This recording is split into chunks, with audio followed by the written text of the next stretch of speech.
యొక్క ఆశీర్వాదకరమైన గుర్తింపు. దేవునికి స్తోత్రాలు. ఇప్పుడు వచ్చిన మీ అందరికీ వందనాలు చెల్లిస్తున్నాను. ప్రసంగి గ్రంథం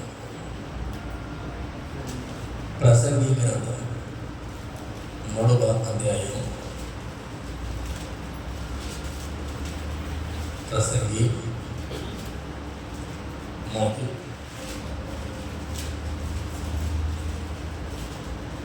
మొదటి నుంచి 8 వచనాలు చదువుతున్నాం. ప్రతిదానికి సమయము కలదు. ప్రసంగి గ్రంథము. అందరూ బైబిల్ వారు తెరవండి. బైబిల్ వారు తెరవండి. ప్రసంగి గ్రంథము మొదటి 3వ అధ్యాయము 1వ వచనం నుంచి 2వ వచనం 8వ వచనం. ప్రతిదానికి సమయం కలదు. ఆకాశం క్రింద ప్రతి ప్రయత్నమునకు సమయము కలదు. పుట్టుటకు చచ్చుటకు, పుట్టడానికి చావడానికి, నాటుటకు నాటబడిన దాన్ని పెరిగి వేయుటకు, చెప్పుటకు బాగు చేయుటకు, చంపడానికి బాగు చేయడానికి, పడగొట్టుటకు కట్టుటకు, పడగొట్టడానికి కట్టడానికి, ఏడ్చుటకు నవ్వుటకు, దుఃఖించుటకు నాట్యమాడుటకు, రాళ్ళను పారవేయుటకు, రాళ్ళను కుప్పవేయుటకు, రాళ్ళని పారవేయడానికి, రాళ్ళని కుప్పవేయడానికి, కౌగిలించుట మానుటకు, వెదుకుటకు పోగొట్టుకొనుటకు, దాచుకొనుటకు పారవేయుటకు, చింపుటకు కుట్టుటకు, చింపడానికి కుట్టడానికి, మౌనముగా ఉండుటకు మాటలాడుటకు, మౌనంగా ఉండడానికి మాట్లాడడానికి, ప్రేమించడానికి ద్వేషించడానికి, యుద్ధము చేయడానికి సమాధానపడుటకు, ప్రతి దానికి సమయం. హల్లెలూయా. ప్రతి దానికి సమయం. ఏడవడానికి, నవ్వడానికి, తినడానికి, కూర్చోడానికి, చావడానికి, బ్రతకడానికి, ప్రతి దానికి సమయం కలదు. 17వ వచనం అదే మాటలో ప్రతి ప్రయత్నమునకు, ప్రతి క్రియకును తగిన సమయం ఉన్నదనియు, నీతిమంతులకు, దుర్మార్గులకు దేవుడే తీర్పు తీర్చుననియు నా హృదయంలో నేను అనుకుంటుని. ప్రసంగి గ్రంథకర్త మాట్లాడుతున్న మాటలు ఆశ్చర్యం అనిపిస్తాయి. అయ్యా, భూలోకంలో జరుగుతున్న వాటిని నేను గమనించి చూసినప్పుడు ఆకాశము క్రింద ఆశ్చర్య కార్యాలు ఎన్నో చూస్తా ఉన్నా. ఎన్నెన్నో చూస్తా ఉన్నా. ప్రతి దానికి ఒక సమయం ఉన్నాయా? ప్రతి వాటికి ఒక సమయం ఉంది. రాళ్లను పారవేయడానికి, రాళ్లను కుప్పగా వేయడానికి సమయం, నాటడానికి ఒక సమయం, నాటిన దాన్ని పెరగడానికి ఒక సమయం, చావడానికి ఒక సమయం, బ్రతకడానికి ఒక సమయం. ప్రతి దానికి ఒక సమయం ఉంది. ప్రతి వాటికి సమయం ఇచ్చిన దేవా. అయితే ప్రయత్నములను ప్రతి క్రియను తగిన సమయం ఉంది. ప్రతి క్రియకు సమయం ఉంది. దుర్మార్గులకు తీర్పు తీర్చు దేవుడు రావలేదు. దుర్మార్గమైన కార్యాలు, మంచి కార్యాలు, ప్రతి వాటికి సమయం ఉంది. ప్రతి దానికి సమయం ఉంది. ప్రతి దానికి ఏర్పడడానికి, సంతోషపడడానికి, ఆనందపడడానికి, ప్రతి దానికి సమయం ఉంది. ఈ రోజున చాలా మంది ఏమనుకుంటున్నామంటే, ఎప్పుడు మాకు కన్నీళ్ళేనా, ఎప్పుడు మాకు బాధేనా, ఎప్పుడు మాకు ఏడిపోయినా, ఎప్పుడు నెమ్మది లేదా? దేవుడు సమయం ఉంది. హల్లెలూయా. సమయం ఉంది. ప్రతి దానికి సమయం ఉంది. నాటడానికి ఒక సమయం, నాటిన దాన్ని పెరగడానికి సమయం, ఏడవడానికి సమయం, ఏడుపును ఆపి నవ్వించడానికి ఒక సమయం, ఎప్పుడు ఒకే రీతిగా ఉన్నారా మీరు? ఎప్పుడు ఏడుస్తున్న వారు ఏడుస్తూనే ఉన్నారా? ఆనందంగా ఉన్నవారు ఆనందంగానే ఉన్నారా? నెమ్మదిగా ఉన్నవారు నెమ్మదిగానే ఉన్నారా? సంతోషంగా ఉన్నవారు సంతోషంగానే ఉన్నారా? ఏడుస్తున్న వారు ఏడుస్తూనే ఉన్నారా? నాటుతున్న వారు నాటుతూనే ఉన్నారా? మార్పు లేదా? ప్రతిదానికి సమయం, ప్రతిదానికి ఒక సమయం ఉంది, ప్రతిదానికి ఒక సమయం ఉంది, ప్రతిదానికి ఒక సమయం. చాలా మంది అభివృద్ధి కావాలని, అభివృద్ధి కావాలి, అభివృద్ధి కావాలి, అభివృద్ధి కావాలి, అభివృద్ధి కావాలా, త్వరగా నేను హెచ్చింపబడాలా, త్వరగా నేను ఆకాశం అందరిలో కూర్చోవాలా. సమయం ఉంది ప్రభు, తగిన సమయం ఉంది, నేను హెచ్చించేవాడు నేనే కదా.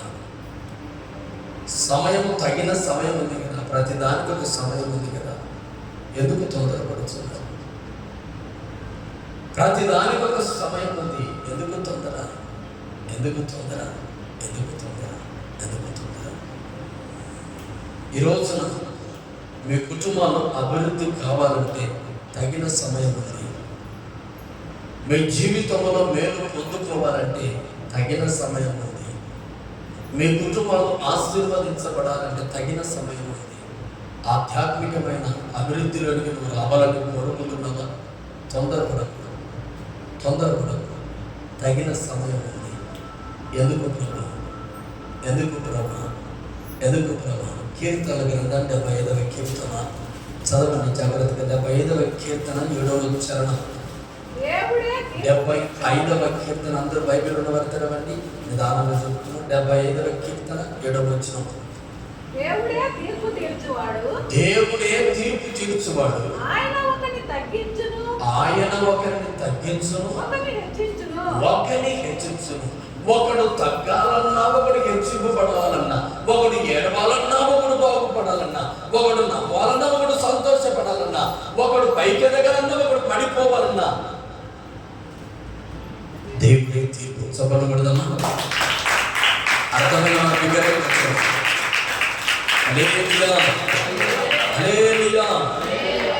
ఈరోజు చాలా మంది నిలకడలేని స్థితి. త్వరగా అభివృద్ధి కావాలా, త్వరగా అభివృద్ధి కావాలి, త్వరగా అభివృద్ధి కావాలి, త్వరగా అభివృద్ధి కావాలి, త్వరగా ఆశీర్వదించబడాలి. కళ్ళు మూసి తెరిచే లోపల అందరూ కళ్ళు మూసి తెరిచే లోపల నేను పైన కూర్చోవాలా. కీర్తనాకారుడు కూడా ఎన్నో సంవత్సరాలు గొర్రెలు కాచుకున్నాడు, ఎన్నో సంవత్సరాలు గొర్రెలు కాచాడు. గొర్రెలు కాచుకుని ఒక మాట మాట్లాడుతున్నాడు, ప్రభా ఎక్కలేనంత ఎత్తైన కొండకు నన్ను ఎక్కించు, ఎక్కలేనంత ఎత్తైన కొండకు నన్ను ఎక్కించు, ఎక్కలేనంత ఎత్తైన కొండకు ఎక్కించు, ఎక్కించు, ఎక్కించు ప్రభా అన్నాడు. ఒకరోజు అవకాశం వచ్చింది, పరిశుద్ధుల చేత అభిషేకించబడ్డాడు, రాజుగా నిర్ణయించబడ్డాడు. అభిషేకించిన వెంటనే సింహాసనం ఎక్కలేదు. హల్లెలూయా. అభిషేకించిన వెంటనే సింహాసనం ఎక్కలేదు. సింహాసనం ఎక్కడానికి గొల్యాతును చంపాలా. దేవుడు హెచ్చించాలని గొల్యాతును ఎదిరించాలా. అనేకులు ఎదుట ఈ వ్యక్తిని బలపరచాలా. అనేకులు ఎదుట దావీదును ఇతను గొప్పవాడని ఒప్పుకునేటట్టు చేయాలా. ఊరికే హెచ్చింపబడతావా? ఊరికే పైన కూర్చుంటావా? అందరూ మెప్పించుకున్ననే, అందరి ఎదుట నీ బలము ప్రదర్శించకుండానే దేవుడు పైన ఎక్కిస్తాడా? దేవుడు సింహాసనాన్ని ఇస్తాడా? ఊరికే పైన కూర్చుంటావా? ప్రభుత్వం ప్రతిదానికి సమయం లేదు. ఎక్కలేనంత ఎత్తైన కొండకు ఎక్కించు బ్రహ్మ, ఎక్కించు బ్రహ్మ, ఎక్కించు అని ప్రార్థన చేస్తా ఉన్నాడు. తీర్పు తీర్చేది దేవుడు. ఒకరిని హెచ్చించాలన్నా, ఒకరిని పడగొట్టాలన్నా, ఒకరి అందరాన్ని ఎక్కినంటే అందరాల మీద కూర్చున్న వాడిని పెంట కుప్పల మీద కూర్చోవాలన్నా మనుషుల చేతుల్లో లేదు. అందుకే అంటారు చాలా మంది, మనుషులు పాడు చేస్తే ఎంత పాడు చేస్తారు, దేవుడు పాడు చేస్తే మనిషి నాశనం అవుతాడు అంటారు. హల్లెలూయా. మనుషులు నాశనం చేసే నాశనం కాదు ఎవరు, దేవుడు నాశనం చేయాలనుకుంటే చేస్తాడు. తీర్పు దేవుంది. అందుకే మానవుని జీవితంలో ప్రతి ఒక్కరు కోరుకునే కోరిక ఏమిటి అంటే, నేను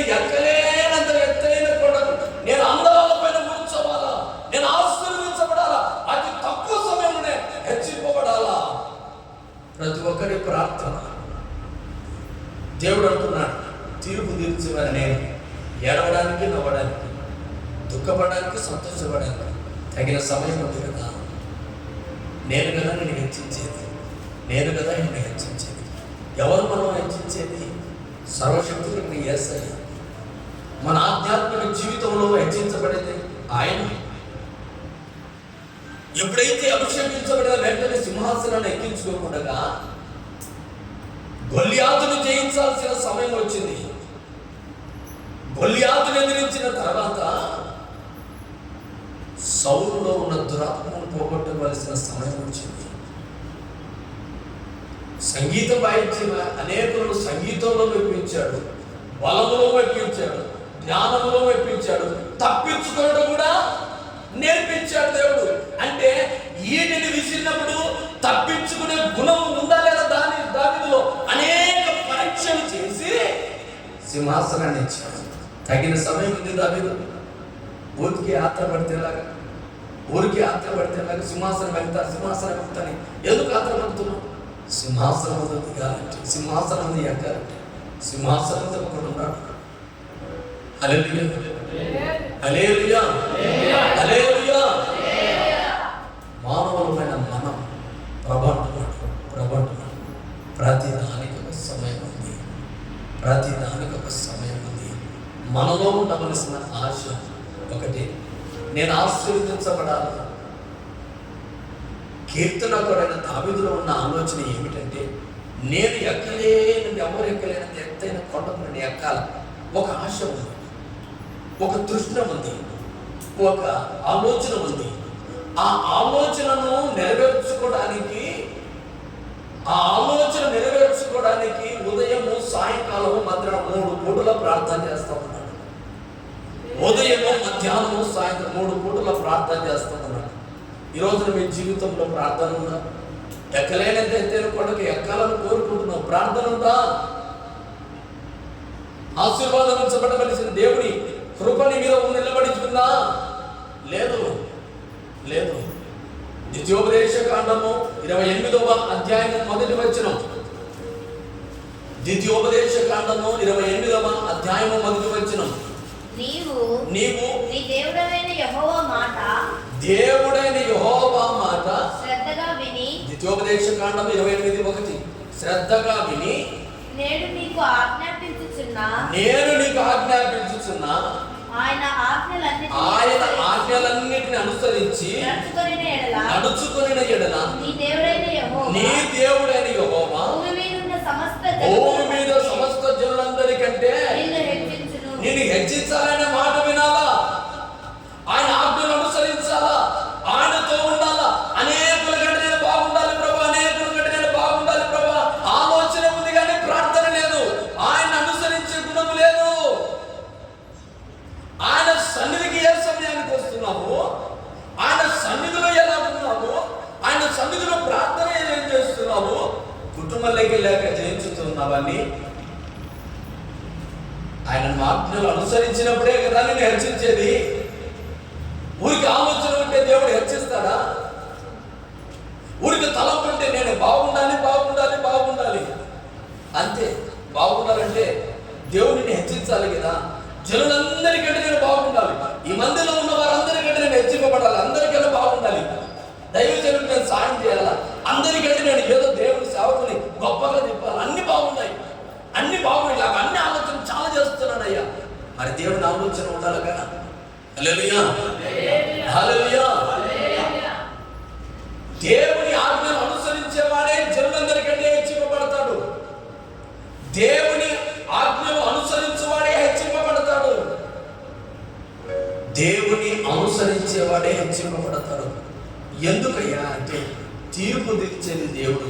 ఒకరిని తగ్గించాలన్నా, ఒకరిని హెచ్చించాలన్నా నా మాట వింటే వాడిని హెచ్చించగలరు, నా మాట వినకపోతే వాడిని తగ్గించగలరు. చప్పట్లు కొడదామా?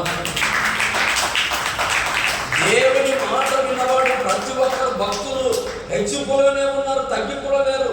దేవుని మాట విన్న వాళ్ళందరూ మొదటిగా కష్టపడ్డారు, శ్రమ పడ్డారు, అవమానపడ్డారు, నిందలు పడ్డారు. ఆ తర్వాత వాటన్నిటితో యుద్ధం చేశాకే సింహాసనం.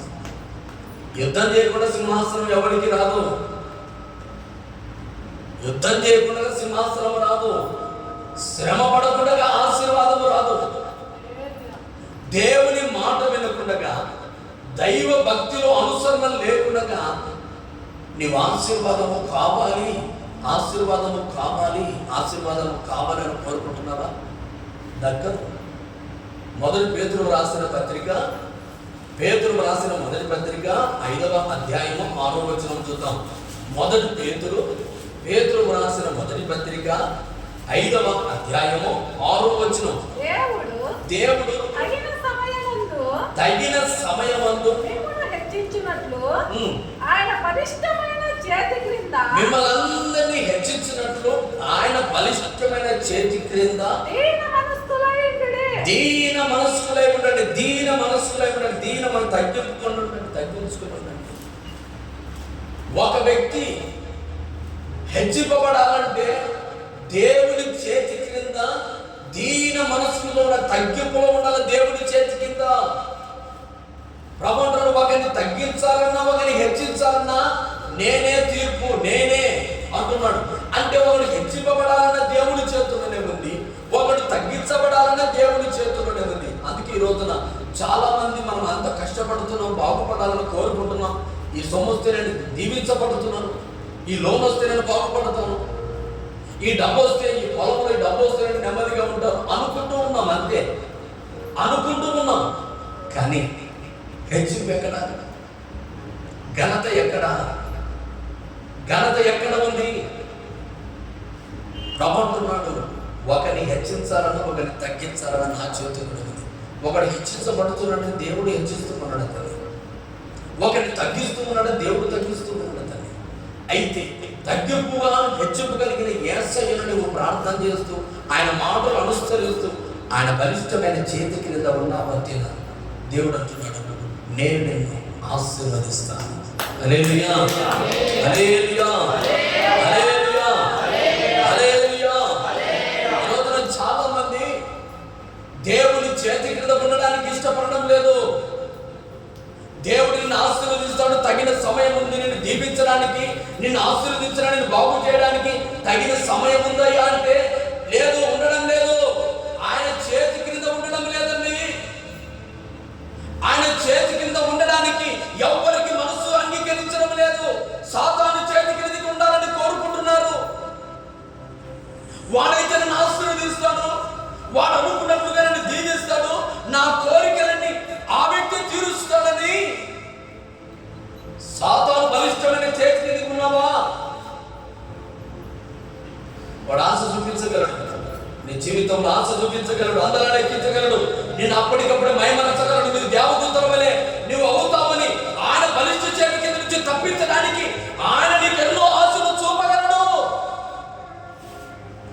వాటి వరకు నువ్వు చూచావా? లోతు వెళ్ళాడు, అయ్యో ఎంత పచ్చగా సొదొమ గొమొర్రా ప్రాంతం ఉంది, ఈ ప్రాంతంలో నేను ఉంటే ఆశీర్వదించబడతాను అనుకున్నాడు. నాశనమయ్యాడు. నేను ఈ పండు తింటేనా దేవదూతల వలె అవుతానని ఆశపడింది.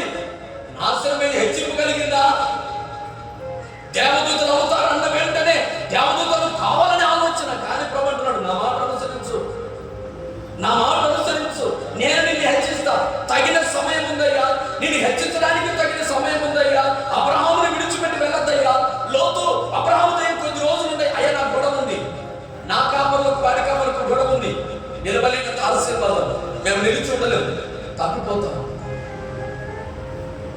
అబ్రహాము మాత్రం దేవుడి మాటలు వింటున్నాడు, లోతు మాత్రం తన ఆలోచన ప్రకారం వెళుతున్నాడు. దేవుడి బలిష్టమైన చేతి కింద ఉన్నవాడు దేవుడి హెచ్చిస్తాను, తగిన సమయం ఉందని ఆశీర్వదించడానికి, తగిన సమయం ఉందని దీవించడానికి, తగిన సమయం ఉందని హెచ్చించడానికి అంటా ఉంటే ఈ రోజున చాలా మంది ఇక్కడ ఆశీర్వాదం లేదు, ఇక్కడ దీవెన లేదు అని యేసయ్యను విడిచిపెట్టి వెళుతున్న వారు ఎంతో మంది ఉన్నారు. దేవుని సన్నిధిలో ఆహారానికి వెళ్ళాడ దేవుడు. ఈ రోజు తింటున్న ఆహారం నిన్న తినలేదా? ఈ రోజు భోంచేసిన భోజనం మనకి లేదా? నిన్న ఆదివారం లేదా? ఎవడి చేతి కింద ఉన్నాం? ఎవడి బలిష్టమైన చేతి కింద ఉన్నాం? తగిన సమయం అది హెచ్చించేది ఆయన, తగిన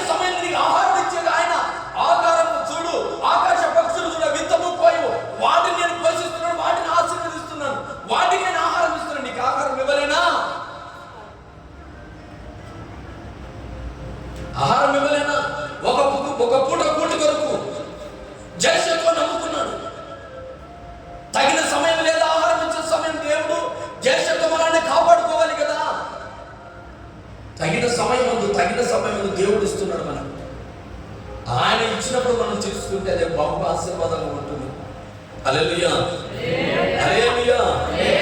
ఆయన బలిష్టమైన చేతి కింద నేను నిలబడితే దీన మనసును తగ్గించుకొని ఉంటే దేవుడు అంటున్నాడు, నేను నిన్ను ఆశీర్వదిస్తాను, భూజనులందరికంటే నేను హెచ్చిస్తాను. హెచ్చించాలంటే తగిన సమయం ఓర్చుకో. ఇప్పుడప్పుడే మేడలు కట్టాలి, మిద్దెలు కట్టాలి, అప్పులన్నీ తీర్చాలి, బంగారం తెచ్చుకోవాలి, బాగుండాలి. ఆశ ఉండడం వద్దాలి లేదు. కాస్తంత అనుకువగా నిలబడు, తగ్గించుకో, తగ్గింపు. దేవుడి సగల దీన మనసుకులు ఎవరైతే తగ్గించుకొని ఉంటారో ఆయన చేతి క్రింద ఉంటే, ఆయన చేతి క్రింద ఉన్న నిన్ను పట్టుకుని పైకి లేవనెత్తగలడు ఆయన. ఆయన చేతి కింద నువ్వు లేకపోతే నువ్వు ఆయన చేతి కింద నుంచి పక్కకు పోకుండా ఆయన చేతి కింద ఎవరైతే ఉంటారో ఆయన దేవుడు అంటున్నాడు, నేను నిన్ను హెచ్చిస్తాను. అందరికీ తెలిసిన మాటలు, అందరికీ పరిచయమైన మాటలు, అందరికీ ఆలోచింపజేసే మాటలు, మనకందరికీ తెలిసిన మాటలు ఉన్నాయి. యోహాను సువార్త 5వ అధ్యాయంలో బెతెస్దా కోనేటి దగ్గర ఒకడు ఉన్నాడు. దేవదూత వచ్చి ఆ కోనేటిలో నీళ్లు కదిలించినప్పుడు ఎవడు మొదటిగా దిగునో వాడు బాగుపడును, వాడు స్వస్థపడును. ఎట్టి వ్యాధి గలవాడైనా బాగుపడును. అయితే 38 సంవత్సరం నుంచి వ్యాధి గలవాడు అక్కడ ఉన్నాడు. అనేకులు బాగుపడిపోతున్నారు. కానీ ఇతను మాత్రం ఎలా ఉన్నాడు? అక్కడే ఉన్నాడు.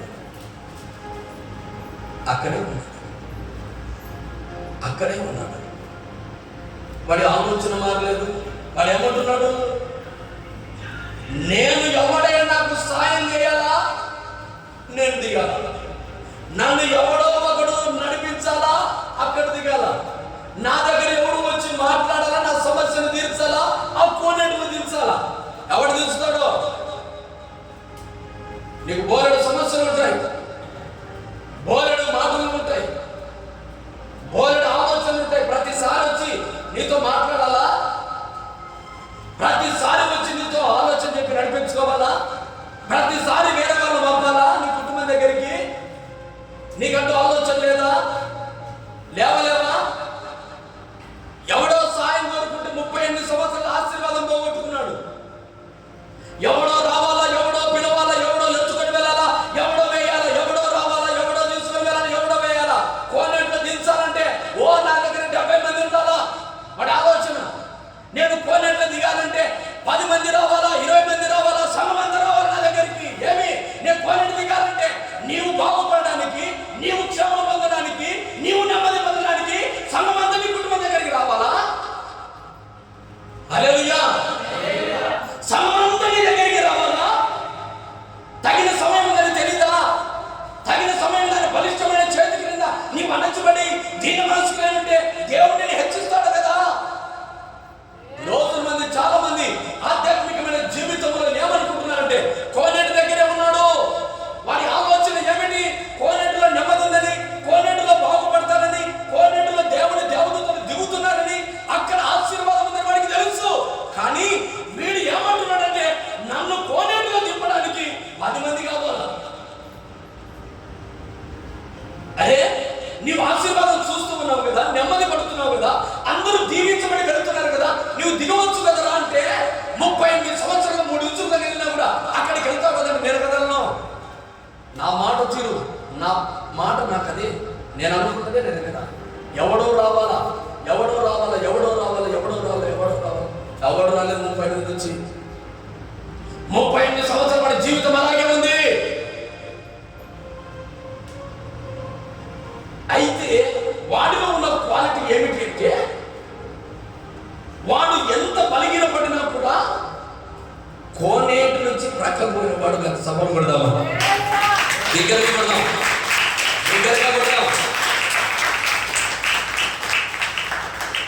కోనేటి వద్ద నుంచి పక్కకు పోయినాడు కాదు. ఎందుకంటే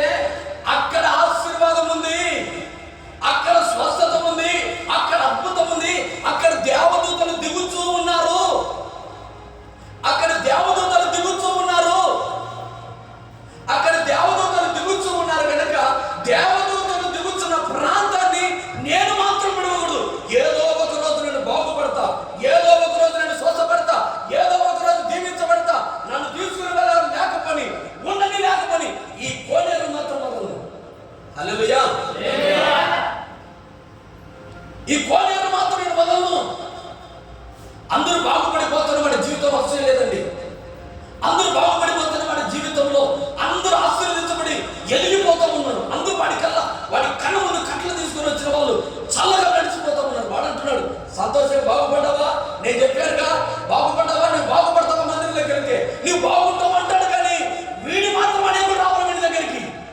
వీడు మాత్రం అందరినీ బాగు చేస్తాడు, వీడు మాత్రం అందరికి సలహాలు చెప్తాడు, వీడికి మాత్రము సంఘమంతా వచ్చి వీడి కుటుంబాల్లో కూర్చోవాలి. ఎందుకంటే వీడు రావాలి, కోనెట్లు దించాలి, వీడి కోనెట్లు దించాలా.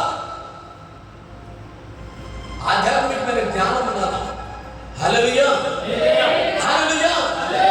పరిచయం చేయాలని దైవజనులు ఫోన్ చేయాలా, పరిచయం చేయాలని విశ్వాసులందరూ ఫోన్ చేయాలా, పరిచయం చేయాలంటే అందరూ చెప్పాలా. కోనేటి దిగాలంటే ఇంత పరిచర్య. ఈ కోనేటి ఆశీర్వాదం ఉంది, అయ్యో పరిచర్య ఉంది, ఆశీర్వాదం ఉంది. కాస్త దేవుడి సన్నిధిలో పరిచయం చేస్తే దేవుడు జీవిస్తాడు అన్న జ్ఞానం మనలో ఉండాలి.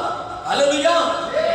ఈ సమయంలో అందరూ ఫోన్ చేసి అయ్యా నీకు పరిచయం ఉంది అని చెబితే ఆశీర్వాదం దగ్గరికి వస్తాడు, లేకపోతే రాడు. ఎన్ని రోజులు రాడు? 38 సంవత్సరాలు రాలేదండి, పరిచర్యకు రాలేదు, అందరూ వేయడానికి వెళ్ళలేదు, సైలెంట్గా కూర్చున్నాడు. కానీ వాటిలో ఒక క్వాలిటీ ఏమిటంటే ఏం చేసినా ఎక్కడున్నా దేవుని కోనేటి మాత్రం మాట్లాడు. చప్పట్లు కొడదామా? దేవుని కోనేటి మాత్రం వదలలేదండి. వాటిలో అస్సలు లేదు, పగలేదు, ఏమీ లేదు. అయితే దేవుడు వాడి స్థితి ఎరిగినాడు. చప్పట్లు కొడదామా? అరే వీడు కోనేటి వదలడం లేదు. ఎన్ని బాధలు వచ్చినా, ఎన్ని శ్రమలు వచ్చినా, ఇబ్బందులు, ఎన్ని విడుదలు వచ్చినా వీడు కోనేటి వదలడం లేదు. అయితే ఆశీర్వాదం చూడాలని కోరుకుంటున్నాడు, ఆశీర్వాదం చూడాలని కోరుకుంటున్నాడు అని యేసయ్య వాడి దగ్గరికి వచ్చి ఒక మాట అంటున్నాడు. బాగుపడాలని కోరుకుంటున్నావా? బాగుపడాలని కోరుకుంటున్నావా? బాగుపడాలని కోరుకుంటున్నావా? అయ్యా 38 సంవత్సరాల నుంచి బాగుపడాలని కోరుకుంటున్నాను, నాకు సాయం చేసి. 38 సంవత్సరాల నుంచి బాగుపడాలని కోరుకుంటున్నానయ్యా, సాయం చేసేవాళ్ళయ్యా, సాయం చేసేవాళ్ళయ్యా. 38 సంవత్సరాల నుంచి పోరాటం దిగాలనుకుంటున్నానయ్యా, సాయం చేసేవాళ్ళయ్యా, సాయం చేసేవాళ్ళయ్యా. మాట్లాడేవాళ్ళయ్యా, పలకరించేవాళ్ళయ్యా, నన్ను నడిపించేవాళ్ళయ్యా, నన్ను పట్టుకుని కోనేట్లో దించేవాళ్ళయ్యా. ఒక్కడైనా వస్తాడని చూశానయ్యా, ఒక్కడు రాలేదయ్యా. ఈరోజు ఈ స్థితిలో ఎంతమంది ఉన్నారు జ్ఞాపకం చేసుకోండి. ఈ స్థితిలో ఎంతమంది ఉన్నారు జ్ఞాపకం చేసుకోండి. ఈ స్థితిలో ఎంతమంది ఉన్నారు? దేవుని మందిరానికి నడిపించడానికి నిలబడడానికి ఉన్నారా? దేవుని మందిరం దేవతలతో ఎక్కుతూ దిగుతున్న స్థలంలో నడిపించబడడానికి ఎన్ని మార్లు ఇంతమందిని దగ్గరికి రావాలా? వాడు అదే స్థితిలో ఉన్నాడు. వాడందరూ బాగుపడాలని చూస్తూ ఉన్నాడే కానీ, అందరూ చూస్తూ ఉన్నాడే కానీ వాడు బాగుపడదామనే గుణం లేదు. 38 సంవత్సరాలు అదే బ్రతుకుతా ఉంటే వాడి మీద ప్రభుకు జాలి కలిగింది. సభలు హల్లెలూయా, హల్లెలూయా, హల్లెలూయా. వాడి మీద జాలి కలిగింది. అరే దేవుని ఆశీర్వాదం చూస్తూ ఉన్నాడు, దేవుని కోనేటి వదలలేదు. ఏదో ఒక రోజున దేవుడు నన్ను దేవదూతని బాగుపరచాడు అనుకున్నాడేమో. కోనేట్లో దేవదూతను దిగుతున్నాడు కదా, నన్ను ఏదో ఒక రోజున చూడకపోతాను, నా బాధ చూడకపోతాడు. ఆలోచన చేసి 38 సంవత్సరాలు సత్యలో పడిపోయాడే. వీడి స్థితి ఎరిగి ఉన్నాను, నేనే వెళ్తా, నేను చెబుతాను అని ఆ కోనేటి దగ్గరికి ఎక్కడ పరిశుద్ధ దేవదూతలు ఎక్కుతూ దిగు, ఎక్కడ దేవదూతలు నీళ్లు కదిలిస్తూ ఉన్నారు, ఎక్కడ దేవదూతలు నీళ్లు కదిలిస్తూ ఉన్నారు, ఎక్కడ దేవదూతలు నీళ్లు కదిలిస్తున్నాడో అక్కడికి నా యేసయ్య వస్తున్నాడు. ఎక్కడికి పరిశుద్ధాత్మ శక్తి ఉందో, ఎక్కడ దేవుడి శక్తి ఉందో, ఎక్కడ పరిశుద్ధాత్మ ఆ దేవదూతలు దిగుతున్న ప్రాంతంలో యేసుక్రీస్తు నడిచి వస్తున్నాడు. అక్కడ ఒక రాయి ఉన్నాడు. పరిశుద్ధాత్మ కదిలించబడిన చోట, దేవదూతలు దిగుతున్న చోటికి నా యేసయ్య వస్తూ ఉన్నాడు. అంటే దేవదూతలు బాగు చేయని వారిని, సంఘములను బాగు చేయని వారిని, సంఘములను సహవాసం బాగు చేయని వారిని యేసుక్రీస్తు నామములో ఈ రోజున నీ హృదయానికి నా ప్రభువే చెబుతూ ఉన్నాడు. ఎన్ని రోజులు ఇలా పడి ఉంటావు? ఎన్ని రోజులు ఇలా స్థితిలో బ్రతుకుతావు? అనేకులు ఆశీర్వదించబడిన దేవుని మందిరంలో నిలబడలేవా? ఆ కోనేటిలో దిగాలని ఆలోచన ఉంది, పరిచయం చేయాలని ఆలోచనే,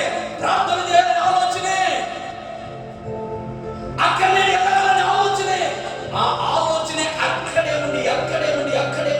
ఉండి దేవుని దూతలు ఎక్కుతూ తిరుగుతున్న ఆ కదిలిస్తున్న నీళ్ళను చూస్తున్నాం, బాగుపడుతున్న వాళ్ళని చూస్తున్నాం. కానీ అందరినీ చూస్తున్నాం, అసూయ లేదు, పగలేదు, మంచి మనసుతో ఉన్న బాగుపడలేరుకున్నాం.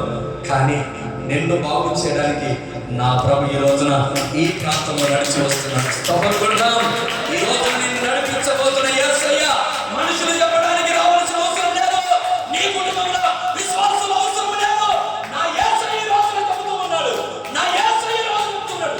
నీ స్థితిని ఎరిగిన దేవుడు నీతో మాట్లాడుతూ ఉన్నాడు. బాగుపడాలని కోరుకుంటున్నావా? అవునయ్యా, బాగుపడాలని కోరుకుంటున్నాను. ప్రభు అంటున్నాడు, వాడి చేయి పట్టుకున్నాడు. చప్పట్లు పెడదాం.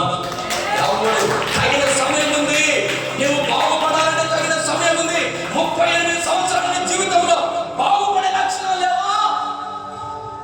నా జీవితం ఇంతే, ఇక్కడ కూర్చున్నాను. తగిన సమయం ఉంది. నీలో ఒకటి ఉన్నది, నన్ను బాగుపరిచే దేవుడు వస్తాడు, నేను ఈ కోనేరు దేవదూతల పరిచర్యలో ఉన్నాను. ఈ పరిచర్యలో ఒక రోజు నా దేవుడు నా దగ్గరికి వస్తాడు, నా జీవితాన్ని మారుస్తాడు. అంతవరకు ఆయన బలిష్టమైన చేతి క్రింద, ఆయన మందిరంలో దీన మనస్సులో నేను ఉంటాను. హెచ్చించి దేవుడు నీ ఎదురుకు వస్తున్నాడు. సభలు పెడదాం. నేను తగిన సమయం హెచ్చిస్తాడు. ఆయన విడవడు, ఎడవాడు.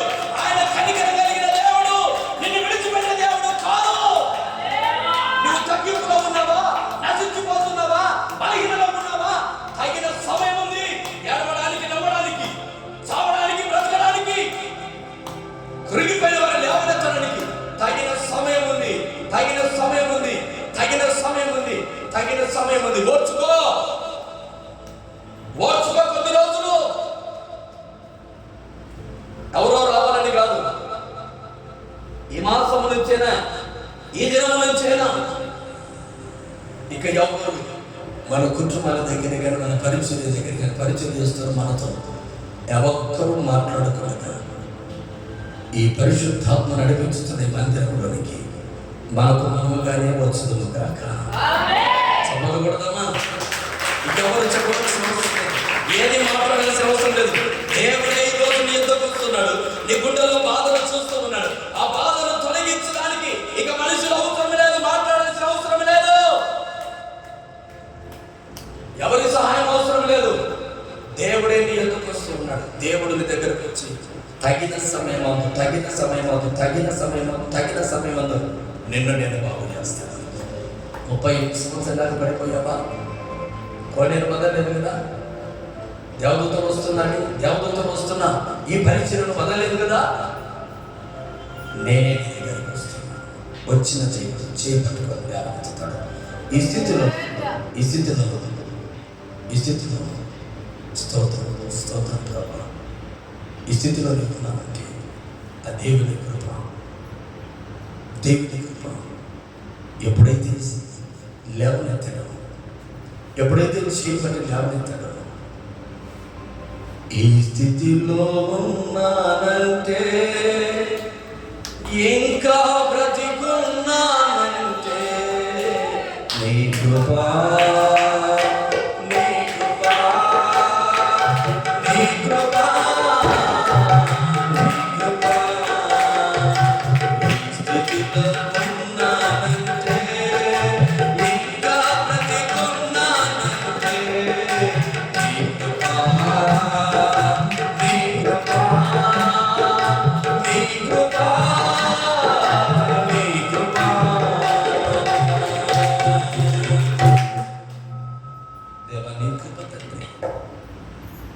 ఈ పరిశుద్ధాత్మ దేవదూతలు దిగుతున్న ఈ కోనేటి దగ్గర నేను బ్రతికి 38 సంవత్సరాలు ఉన్నానంటే నీ కృపనే కదా నా తండ్రి, నీ కృపనే కదా నా ప్రభు. ఈరోజున నీవు బాగుపడడానికి, వ్యాధిలో బాగుపడడానికి, రోగంలో బాగుపడడానికి, నీ జీవితంలో ఆశలను వదులుకున్నావా? అందుకే దేవుడు అంటాడు, ఏడ్చుటకు నవ్వుటకు తగిన సమయం ఉంది. అయితే ఆ సమయం రావాలి అంటే దేవుని బలిష్టమైన చేతి క్రింద ఉండాలి, తప్పించుకోవాలి. ఆయన చేతి క్రింద ఉండాలి, ఆయనతో ఉండాలి, ఆయన మందిరంలో నివాసము చేయాలి. ఆయన మందిరంలో మనము దీన మనసులై తగ్గింపు కలిగి ఆయన మాటలు అనుసరించినామంటే జనులందరికంటే ఆరోగ్యవంతుడుగా నా ప్రభు ఈ సంఘ బిడ్డలను ఆశీర్వదించుగాక.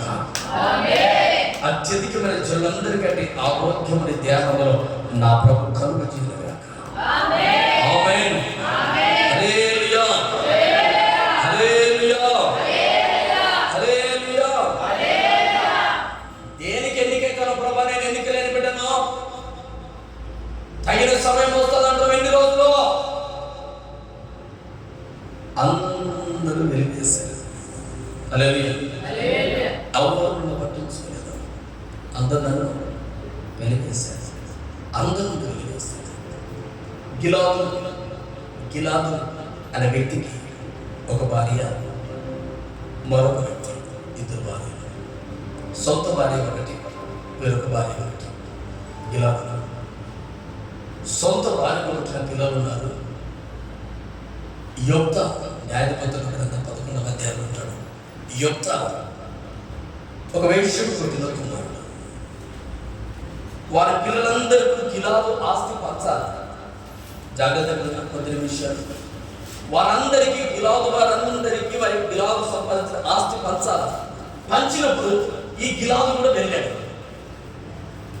భార్య కొడుకులు అంటారే, అన్య స్త్రీకి పుట్టిన వాడు నీకు ఇక్కడ భాగం లేదు, వెళ్ళు. హల్లెలూయా. నీకు అన్య స్త్రీకి పుట్టిన వాడు నీకు భాగం లేదు. నీవు తగుదనమాట నా దగ్గరకు వచ్చావా? తండ్రి ఆస్తులో పుట్టడానికి పుట్టినంత మాత్రం లేదు ఆస్తులు పంచుకోవడానికి వస్తావా? రే బయటకో, గెట్ అవుట్ అని మెడబడి పిలిపించారు. చాలా బాధపడ్డాడు గిలాదు. అయ్యో నా తండ్రి కదా, గెటప్లో బయట పడేస్తాను అనుకున్నాడు. అయితే మోయాబీలు ఇశ్రాయేలుకు యుద్ధం పడినప్పుడు గిలాదు పెద్దలు మరల తోపులో నివాసం చేస్తున్న ఇదిగో యొప్తా దగ్గరికి వచ్చారు. ఎవరైతే మెడబట్టి గెంటేశారో, ఎవరైతే మెడబట్టి బయటికి దొరికారో, ఎవరైతే బయటికి గెటౌట్ అన్నారో, ఎవరైతే నీకు భాగము లేదు అన్నారో, అలాంటి వారందరూ పెద్దలందరూ యొప్తా దగ్గరికి వచ్చి యొప్తా అంటున్నాడు, అయ్యా నన్ను ఆ రోజు మెడబట్టి గెంటేశారు, మరల ఎందుకు నా దగ్గరకు వచ్చారు? అయ్యా అప్పుడన్నా ఇప్పుడు యుద్ధం జరుగుతూ ఉంది, ఇప్పుడు నీ బలం కావాలి. చప్పట్లు కొడదామా? ఆ రోజు నీకు ఆస్తి పథకాలు లేవన్నాం, ఆ రోజు నీకు భాగం లేదన్నాం, ఆ రోజు నువ్వు అవసరం లేదన్నావు, మెడబట్టిన మాట గెంటేసిన మాట నిజమే. అయితే నువ్వు ఇక్కడ ఎదుగుతున్నావు. నీవు బలాఢ్యుడివి, నీవు పరాక్రమవంతుడివి. అయితే నీ బలం ఈ రోజు నాకు కావాలని ఇశ్రాయేలు ప్రజలను సైన్యములకు న్యాయాధినేతగా యొప్తాను ఎన్నుకున్నారు. హల్లెలూయా. ఎవరైతే బలహీనతగా గట్టి వేశారో ఆ రోజు అనుకున్న మనిషి, అయ్యో నా బాధలు ఎందుకు ఇలాగా తయారయ్యాయి, నా జీవితం ఎందుకు ఇలాగా మారింది, నా జీవితం ఎందుకు ఇలాగా తయారైంది, నేను ఎందుకు ఇలాగా బ్రతుకుతూ ఉన్నాను. ఆ రోజు యోధ చావలేదు. అన్నదమ్ములందరూ ఇదిగో తల్లి వేరైన తండ్రి ఒకటే, మెడబట్టి గంటేసినా కూడా ఆ రోజున చావలేకపోయేసరికి తగిన సమయం ఈ రోజున నీ కుటుంబం వారు నీ జీవితంలో నుంచి నేను నెట్టేసిన ఎవరి దృష్టిలో ఎన్నిక లేని వారిగా కనబడుతున్నా, పనికి వాళ్ళలాగా కనబడుతున్న ప్రభంటున్నాడు. తగిన సమయం ఉంది చెప్పకూడదా? నేను తీసుకొని వచ్చి మళ్ళా న్యాయాధిపతి చేయడానికి తగిన సమయం ఉంది. యోధా, నువ్వు బాధపడద్దు, నువ్వు కన్నీరు విడవద్దు, నువ్వు శ్రమ పడవద్దు. తగిన సమయం ప్రభు అంటున్నాడు.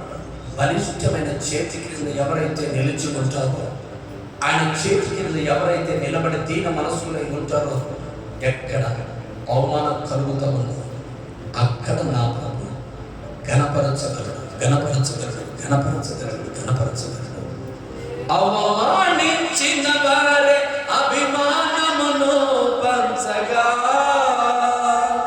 ఆనంద సంకేతమే నీ రక్షణ గీతం. అవమానించిన వారే అభిమానమును పంచగా ఆనంద సంకేతం నీ రక్షణ గీతం.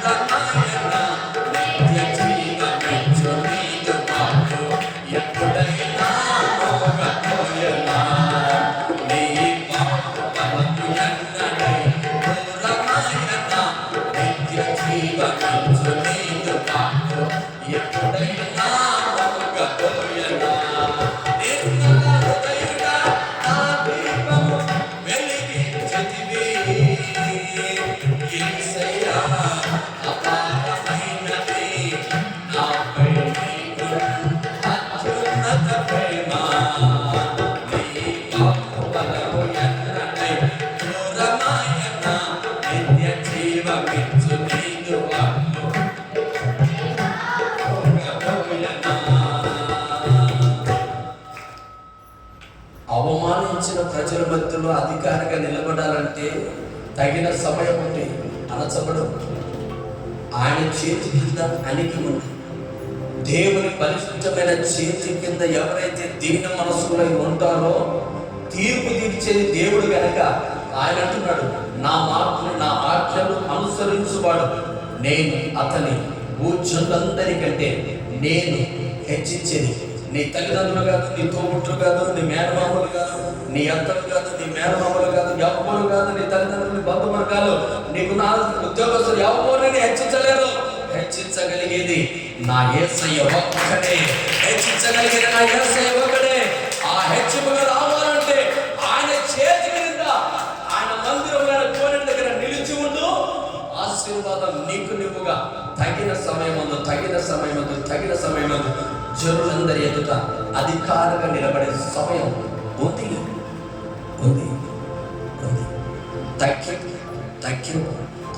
దీన మనసులు ఆయన చేతి కింద మాత్రం నిలబడదు.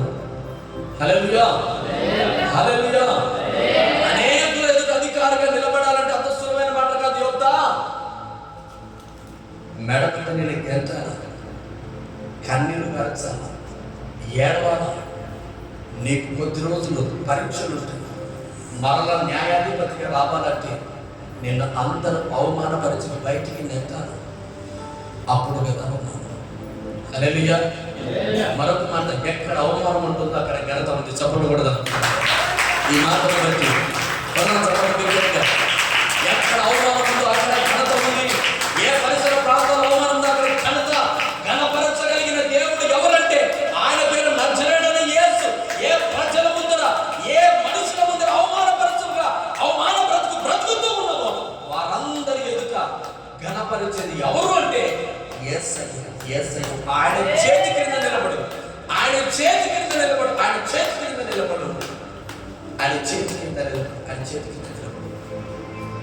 ఈ రోజున అందరికన్నా ఆశీర్వదించబడాలి, అందరికన్నా అధికారిగా నిలబడాలంటే కొన్ని అవమానాలు తప్ప. అందుకే ఈ దినమందు ప్రభువైన దేవుని పిల్లలారా, నీకు ఆరోగ్యం కావాలా? తగిన సమయం ఉంది. అధికారం కావాలా? తగిన సమయం ఉంది. మూడవది చెబుతాను. యెహోవా యందు భయభక్తి కలిగిన ప్రవక్తల దగ్గర ఒక శిష్యుడు ఉన్నాడు. మరొకసారి చెప్తున్నాను, యెహోవా యందు భయము భక్తి కలిగిన వాడు ఒకడు ఉన్నాడు. ఆ వ్యక్తి దైవ భక్తి కలిగిన కుమారుడు. ప్రవక్త దగ్గరలో ఒక శిష్యుడు, ప్రవక్తలను ఆయన దగ్గర పరిచయం చేస్తున్న ఒక శిష్యుడు. ఆ వ్యక్తిలో భయము భక్తి చాలా ఉంది. భక్తి కలిగిన వ్యక్తి. అలాంటి వ్యక్తికి భార్య పిల్లలు ఉన్నారు. అయితే ఏమైందో తెలీదు, అకస్మాత్తుగా చనిపోయాడు. హల్లెలూయా. అకస్మాత్తుగా చనిపోయాడు. చనిపోయిన వెంటనే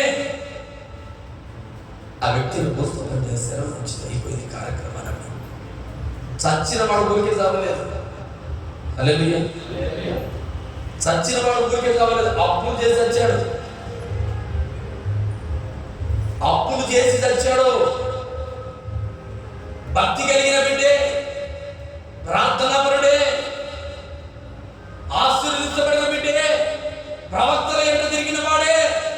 కానీ ఏమున్నాయి? అప్పులు ఉన్నాయి. అప్పులు ఉన్నాయి.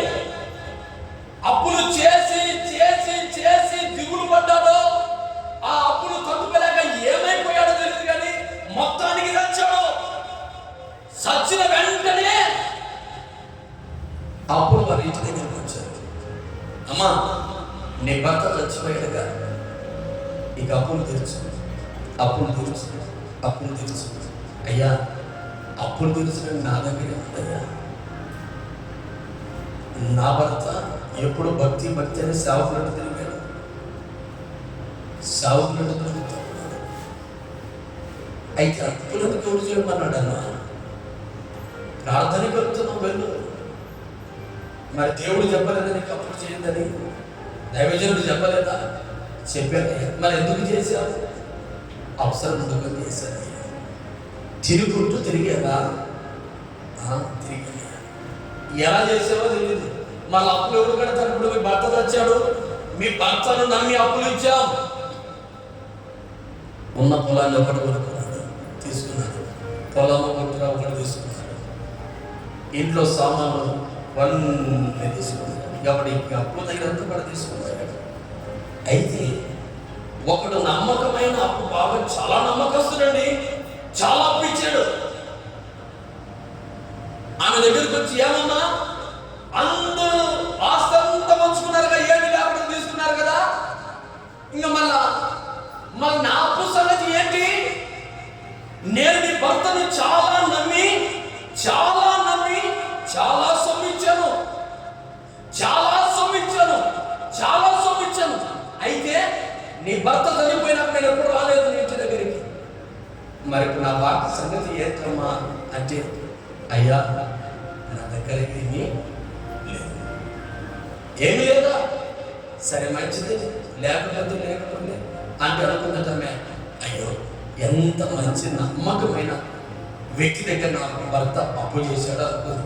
హల్లెలూయా అన్నాడు. ఏది అప్పు తీసుకుంటాంలే, పర్వాలేదులే, మీ ఆయనతో నాకు చాలా సంబంధం, దగ్గర సంబంధం, అందుకే చాలా అప్పు ఇచ్చాను మీ ఆయనకు. అయితే ఒక మాట, ఏం చేయమంటారే కాదు, ఏం చేయమంటారే కాదు, నీ ఇద్దరు పిల్లలు ఉన్నారయ్యా, జీతానికి పడుతున్నాయట. హల్లెలూయా. జీతానికి అయ్యా, భర్తను కోల్పోయాను, ఆస్తి కోల్పోయాను, పిల్లలు చూసుకొని బ్రతుకుతాను అయ్యా. భర్తను కోల్పోయాను, ఆస్తిని కోల్పోయాను, సమస్తాన్ని కోల్పోయాను, పిల్లలు చూసుకొని బ్రతుకుతాను అయ్యా. పిల్లలు చూసుకొని అదే నాకు తెలియదు. నీవు మంచివాడు అనుకున్నానయ్యా, అప్పు కట్టనక్కర్లేదంటే మంచివాడు అనుకున్నానయ్యా. నా పిల్లలు కోల్కొని పోతామని తెలియదయ్యా. అయితే నాకు గడువు కావాలయ్యా. నా పిల్లలు కోరుకోకూడదు. ఆ పిల్లలు కష్టం చేసిన పిల్లలు కాదు, ఆ పిల్లలను కష్టమైన కూడా పెంచాము. నేను నా భర్త ఏ రోజుకైనా పని పంపించిన వాళ్ళం కాదయ్యా. నీ దగ్గరికి వచ్చి ఊడిగా చేయాలయ్యా. నా పిల్లలు అల్లరి రోజుగా పెంచుకున్నాడయ్యా.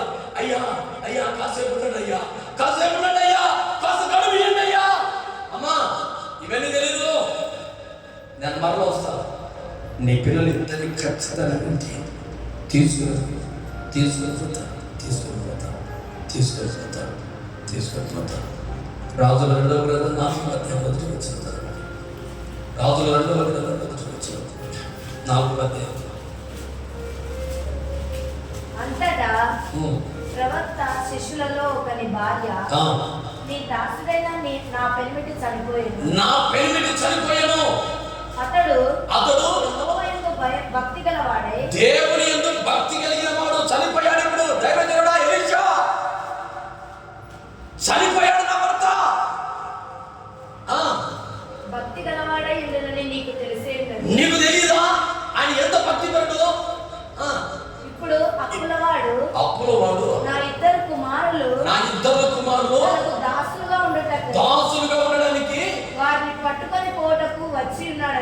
తోడుపడడానికి వచ్చాడు. ఏం చేయమంటావు? ఎలీషాకు మొరపెట్టగా ఏం చేయమంటావు ప్రవక్త? ఎలీషా దైవజనుడా, అప్పు చేశాము, చచ్చాడు, అయితే మా కుటుంబం ఎప్పుడు కానీ దేవుని సన్నిధి నుంచి విడిచిన వాళ్ళం కాదు. చప్పట్లు కొడదాం. హల్లెలూయా. అప్పు రాని, రోగం రాని, కష్టం రాని, నింద రాని, అవమానం రాని, ఏది రాని, దైవజనుడే నాకు ఆధారం, దేవుని మందిరమే నాకు ఆధారం. దైవజనుడా, ఇప్పుడు సమస్యలలో ఉన్నాము, బాధల్లో ఉన్నాము, కష్టంలో ఉన్నాము, బలిష్టమైన చేతి క్రింద పెరిగాడు నా భర్త, దైవ బలము కలిగినవాడు, భక్తి లేని వాడు కాదు, బతికి ఉన్నాడు, భక్తిలో పెరిగాడు. నిన్ను కానీ నీ కుటుంబాన్ని కానీ దైవజనులు కానీ ఏ మాట కానీ నోటి నుంచి దూషించిన వాడు కాదు, భక్తిగా పెరిగిన వాడు నా భర్త. హల్లెలూయా. ఏ మాట చెప్తే ఆ మాట విన్నవాడే కానీ నీ మాటకు ఏనాడు కానీ చచ్చేంత వరకు ఏనాడైనా భయంతో బ్రతికాడా? భయం లేకుండా బ్రతికాడా ప్రవక్త? అమ్మ భక్తిగానే బ్రతికాడు. మన భక్తిగా బ్రతికితే చచ్చాడుగా, చచ్చాడుగా. ఈరోజు మరి నాకు ఆధారం ఏంటి? నా పిల్లలను కూడా తీసుకుని వెళ్ళి, నా పిల్లలను తీసుకుని వెళ్ళి మూడిగా జయించాలని కోరుకుంటున్నారు. హల్లెలూయా. కీర్తన గ్రంథం 37:21 మాట చదువుతాం. ఈ మాటను అలాగే ఉంచుకుందాం. 37వ కీర్తన 21వ వచనం. భక్తిహీనులు అప్పు చేసి తీర్చగలిగినరు. చాలు ఇక్కడ. భక్తిహీనులు అప్పు చేసి, నేను అనుకుంటున్నాను ఆలోచన పరిశుద్ధాత్మ దేవుని ఎదుట నేను దేవుడి సన్నిధిలో ప్రార్థన చేస్తున్నప్పుడు ప్రభు నాకు ఇచ్చిన మాటలు, భార్య అంతమంది భక్తి పరుడు, దేవుని యందు భక్తి కలిగిన వాడు నా భర్త. ప్రవక్త శిష్యుల్లో ఒకడు భక్తి కలిగిన వాడు అంటాడు. భక్తి కలిగిన వాడైతే భక్తిహీనముగా అప్పులు చేసేందుకు ఒక కొడతాడు. హల్లెలూయా. అంటే వాడిలో భక్తి ఉంది, భక్తిహీనత రెండు ఉన్నాయి. శిష్యులారా, ఈ రోజున నీలో భక్తి ఉంటూ భక్తిహీనత కార్యాలు చేస్తా ఉన్నావా? భక్తి పరుడవే, దైవజనుని అనుసరించే వాడవే, భయము లేని వ్యక్తివి. కారణం ఏంటి? విచ్చలవిడి అప్పులు. ఆయన బలిష్ట చేతి కింద ఉన్నావు. భయము భక్తి కలిగిన వాడవే, అయితే మరణం ఎప్పుడు వస్తుందో తెలీదు. ఈ రోజున ప్రభువైన దేవుని పిల్లలారా, అప్పులకు కాస్త దూరంగా ఉండుము గాక. హల్లెలూయా. హల్లెలూయా. జల్సాల కొరకు అప్పు, కుక్కర్లు, మిక్సీలు, గ్రైండర్లు, పెద్ద పెద్ద టీవీలు, పెద్ద పెద్ద పట్టు చీరలు, ఇంట్లో బంగారు, ఇంట్లో టైల్స్, ఇంట్లో రంగులు, మేడలు. అహో, నన్ను చూసిన వారందరూ, ఓ ఈ వ్యక్తి కుటుంబం లేకొచ్చేసరికి నా ఎంత అధికారం లేడు, నా కుటుంబం నా అన్నదమ్ములనే నా అంతటి వాడు లేడని బిల్డప్ కొరకు అన్ని చేసి ఉంచుకొని అప్పులన్నీ మూట కట్టుకొని నీ భుజాన వేసుకొని నడుచు. ఏ రోజు నా భారము నీ గుండెలో భారముగా ఉండి నీ గుండెను ఆపక మునిపే, ఆ అప్పుల భారము నీ గుండెను నిలబడక మునిపే దేవుడు మాట్లాడుతున్నవాడు. దేవుడు మాట్లాడుతున్న మాట ఏమిటంటే, ఆయన బలిష్ట చేతి కింద ఉన్నవాడు భయముతో బ్రతకాల. హల్లెలూయా. భక్తితో బ్రతకాల. హల్లెలూయా. భక్తిహీనంగా అప్పులను చేశాడు. అప్పు చేసిన వాడు భక్తిహీనుడైతే ఎగ్గొడతాడు. చప్పట్లు కొడదామైన మంచిదే. హల్లెలూయా. భక్తిహీనుడు చప్పట్లు, అప్పులు ఎగ్గొట్టబడి. హల్లెలూయా. ఎందుకంటే చేతగానితనం. అయితే సామెతల గ్రంథం 22:7 చూద్దాం. సామెతల గ్రంథం 22:7. ఐశ్వర్యవంతుడు దీనుల మీద ప్రభుత్వము చేయును. దీనుల ప్రభుత్వం చేస్తాడు. అప్పు చేయువాడు అప్పించిన వానికి దాసుడు. మనకు అప్పు చేయువాడు, అప్పించిన వానికి దాసుడు. అప్పు చేయువాడు. అందరి వాళ్ళకంటే అప్పు చేయువాడు. అందరూ నోరు తెలిసరికి అప్పు లేని వాడు కదా, అప్పు ఉన్న వాళ్ళందరికీ అప్పు చేయువాడు, అప్పు ఇచ్చిన వాడికి దాసుడు.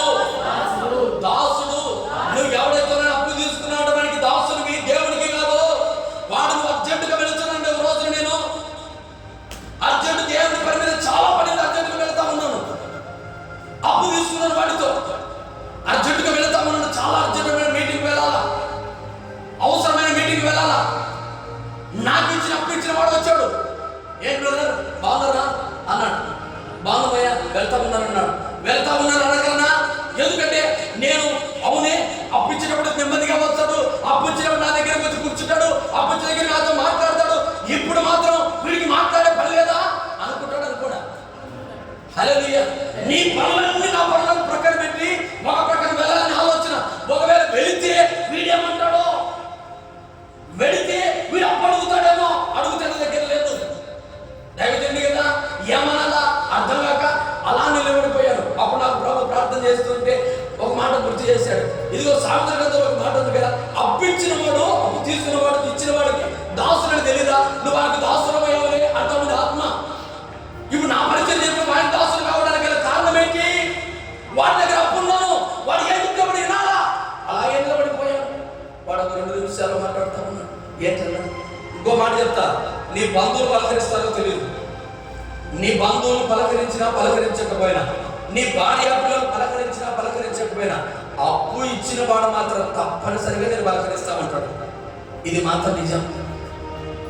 ఎవడు నేను పలకరించడేమో కానీ అప్పు ఇచ్చిన వాడు మాత్రము తప్పనిసరిగా నేను పలకరిస్తాడు. ఎందుకంటే నీవు బాగున్నావా లేదా, నీ దగ్గర డబ్బు ఉందా లేదా, నీవు ఏ రాబడి వస్తా ఉంది, ఎలా సంపాదిస్తూ ఉన్నాడు, ఎవడెవడికి అప్పున్నాడు, నీ గురించి పలు రకాలుగా ఎంక్వైరీ చేసి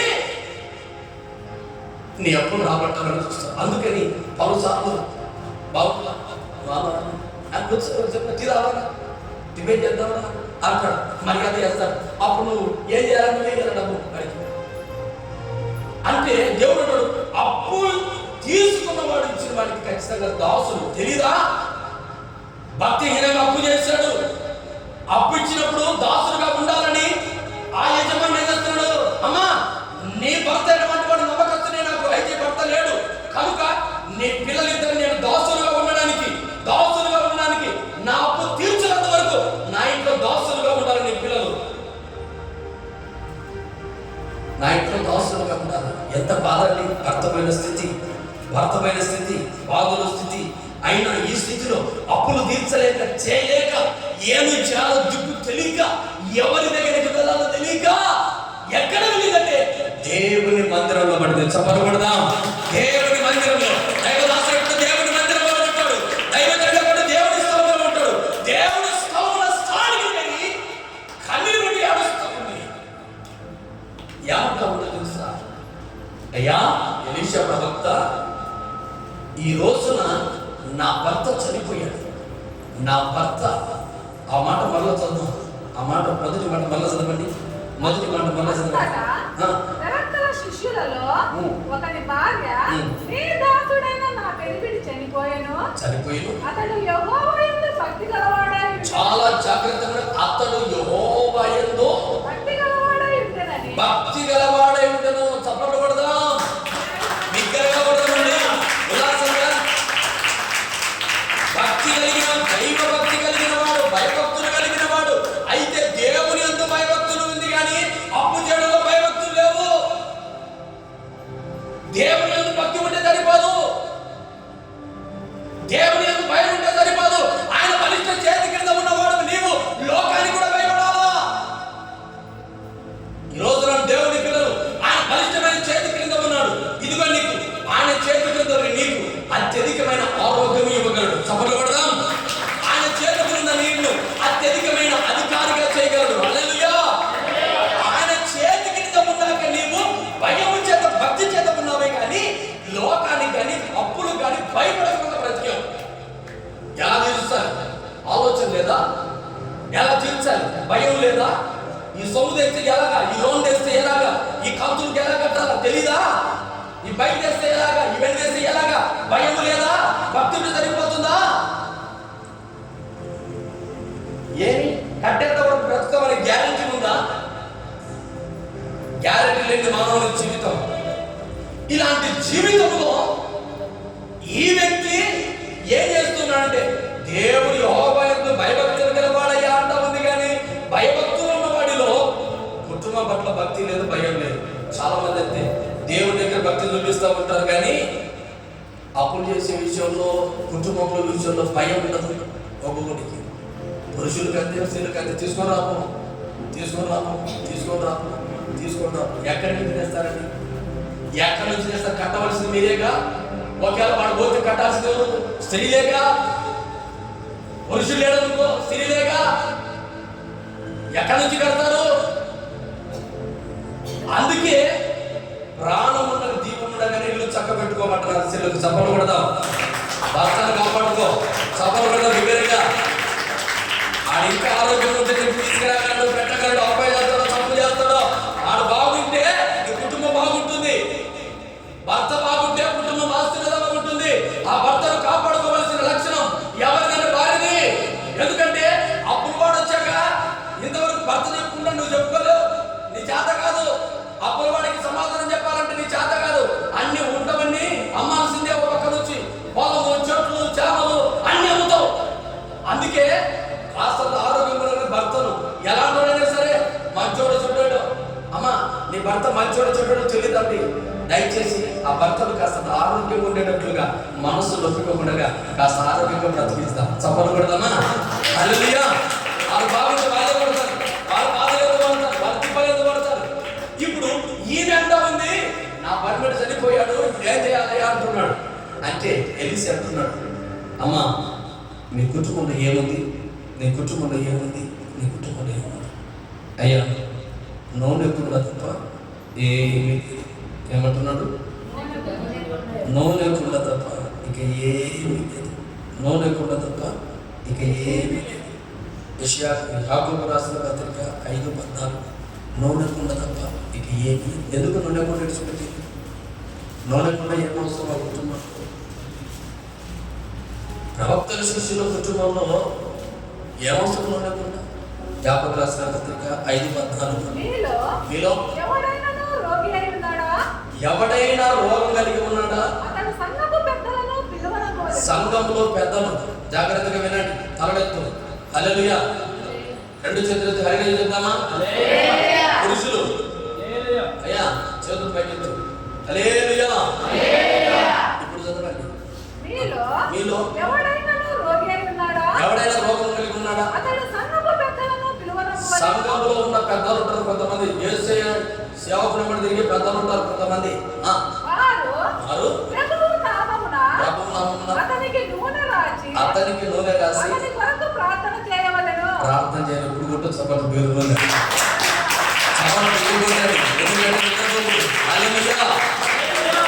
ఎందుకు సంఘ పెద్దగా అంటే సంఘ శిష్యుల కుటుంబంలో ఎందుకు నూనె లేకుండా ఉంది అంటే, ఎవరికైనా రోగం వచ్చే, ఎవరికైనా బాధ వచ్చే దైవజనుడు ప్రవక్త చెప్పినప్పుడల్లా ఆ నూనె ముడి తీసుకునేది, వెళ్ళేది, మోకాలు నిలబడేది, ప్రార్థన చేసేది. పెద్ద చేసే పని ఏమిటి?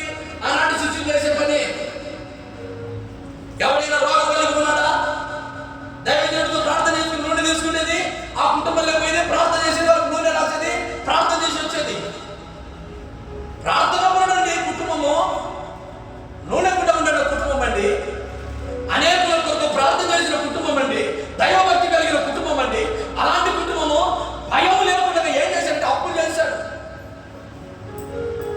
ఈ రోజున పెద్దలారా దయచేసి జ్ఞాపకం చేసుకోండి, భక్తి ఉండాలి, భయం ఉండాలి. హల్లెలూయా. భయము ఉండాలి, భక్తి ఉండాలి, ప్రార్థన ఉండాలి. ఈ మూడు ఉన్నాయి. అయితే ఇప్పుడు మనిషి లేదు. దేవుడు అన్నాడు, ఎలీషా అన్నాడు, అమ్మా మీరు వెళ్ళి ఇంట్లోకి వెళ్ళి ఇగో ప్రార్థన చేసుకుని ఎరువు తెచ్చుకొని కుండలని ఇంటి పురుగుతో ఆ నూనె కుండల నుంచి నూనె వేయి అన్నాడు.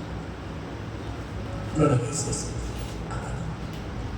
ఇంటికి వెళ్ళి ప్రార్థన చేసుకొని ముగ్గురు బిడ్డల దగ్గర కలిసి ప్రార్థన చేసుకొని నూనె కుండ తీసుకొని నూనె పోయడం ప్రారంభించాడు. ఎన్ని కుండలు ఉన్నాయో అన్ని నిండిపోయాయి.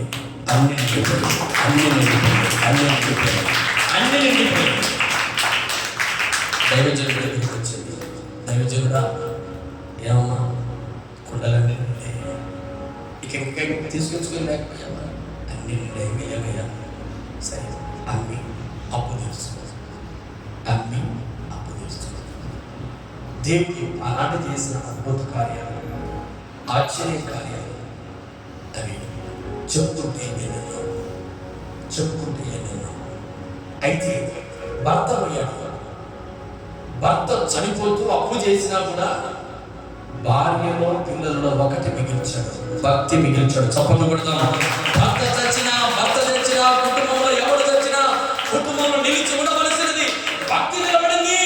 సమస్య వచ్చినప్పుడు, బాధ వచ్చినప్పుడు, కన్నీళ్ళు వచ్చినప్పుడు దేవుడి మందిరానికి వెళ్ళాలని భక్తి మిగిల్చాడు.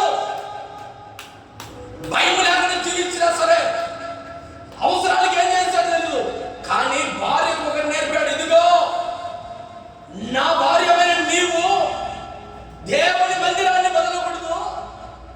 దేవుని సంఘములో నీ కుటుంబంలో సమస్య వచ్చినా, బాధ వచ్చినా, కన్నీళ్ళు వచ్చినా ఎక్కడికి వెళ్ళాలంటే దైవజనుడున్న ప్రార్థన, దేవుని మందిరంలోకి వెళ్ళాలి. దేవుని మందిరంలో ప్రార్థన చేశావంటే నీ సమస్య పోతుందని. నేను చచ్చిపోయి మాట మర్చిపెట్టుకున్నాను. నేను బ్రతికినా చచ్చినా సమస్యలు నీకు ఎవరు ఆధారం అంటే మనం ఆరాధిస్తున్న దేవుడు, ఆయన పేరు నజరేయుడైన యేసు. ఆయన దగ్గరికి వెళ్ళు, మందిరంలో వెళ్ళు. ఇదిగో నీకు అప్పు తొలగిపోయేటట్లుగా చేస్తాడు. ఒక్క మాట చదువుదామా? ద్వితీయోపదేశకాండం 28, ద్వితీయోపదేశకాండం 28 15వ వచనం, 28వ 15వ వచనం, 12వ వచనం చదువుదామా? 12వ వచనం.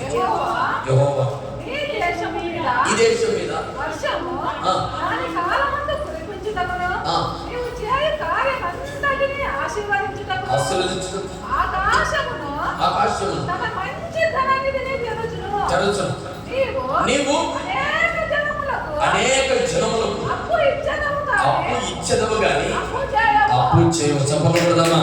దేవుడు ఈ సంఘములో అనేకులను అప్పు ఇచ్చేవారిగా చేయాలి కానీ అప్పు చేయవారిగా ఉండకూడదు. నా దేవదేవుడు ఆశీర్వదించును గాక, ఆశీర్వదించును గాక, ఆశీర్వదించును గాక.